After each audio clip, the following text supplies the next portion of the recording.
Online class को सप्तम श्रेणी समस्त छात्र छात्री को अभिनंदन। विषय विज्ञान। प्रसंग अम्ल क्षार और लवण। प्रसंग को जीवा पूर्व किछि प्रश्न पचारुछि। 1 नंबर प्रश्न, लेंबू लुण चीनी और विनेगार पदार्थ को तुम्हें खाद्य रूपे व्यवहार करिछ कि? उत्तर हाँ।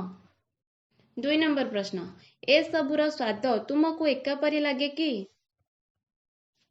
उत्तर ना। तेबे आमे कौन जानले ए समस्त खाद्य पदार्थर स्वाद परस्पर ठारू भिन्न। ताहले लेंबुर स्वाद किपरि? खट्टा। लुणर स्वाद लुणिया। चीनीर स्वाद मिठा। विनेगार स्वाद खट्टा। मन रखिबा, विनेगार को साधारणतः सीधा सड़क खाई हुए नहीं, ताहाको खाद्य प्रस्तुति रे व्यवहार करा जाए। आज आमे एही प्रसंग रे जानिबा एही सब खाद्य पदार्थर स्वाद परस्पर ठारू भिन्न काहेकि। अम्ल और क्षार। अम्ल शब्दटी एक लाटिन शब्द आसिड्स रु आसीअछि, जहार अर्थ खट्टा।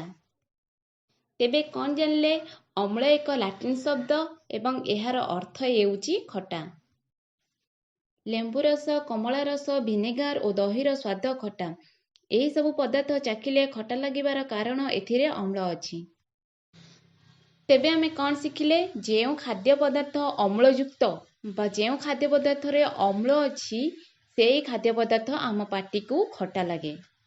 उदाहरण स्वरूप लेंबू, तेंतुली, दही एवं विनेगार।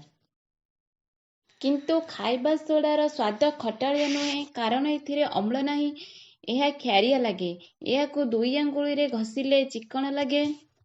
एपरी आंगुली रे चिकण लागुथिबा क्षारिया स्वादयुक्त पदार्थ को क्षारक कुआ जाए। तेबे क्षारक काहाकू कुआ जाए? जेउ खाद्य पदार्थ को खाइले ताहा पाटी को खटालिया न लगे बा खटालिया लगे नाही एवं ताहा अम्लयुक्त नुहे। तार स्वाद पाटी को क्षारिया लगे एवं ताहाकू घसिले ताहा चिकण लगे, ताकू क्षारक कुआ जाए। एवं तार उदाहरण हेउछि खाइबा सोडा। स्वाद चाखि पारु नथिबा पदार्थ गुड़िकर प्रकृति जानि परिबा किपरि?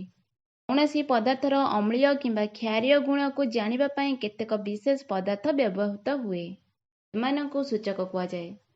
केतेक प्राकृतिक सूचकर उदाहरण लिटमस, हळदी और मंदार फूल। ताहले एठारे कौन कुआ गला? आमे साधारणतः लेंबू, दही और खाइबा सोडा एगुड़े को खाई बा चाखी तार स्वाद जानिबारु आमे ताहा अम्ल कि क्षार बोली जानि पारुथिले। किंतु एपरी आहुरी पदार्थ अछि जाहाकू आमे खाई न पारि बा चाखी न पारि मध्य प्राकृतिक सूचक द्वारा आमे ताहाकू जानि पारिबा कि ताहा अम्लीय किंबा क्षारीय। एवं से प्राकृतिक सूचक गुड़िकर नाम हैला लिटमस, हळदी और मंदार फूल।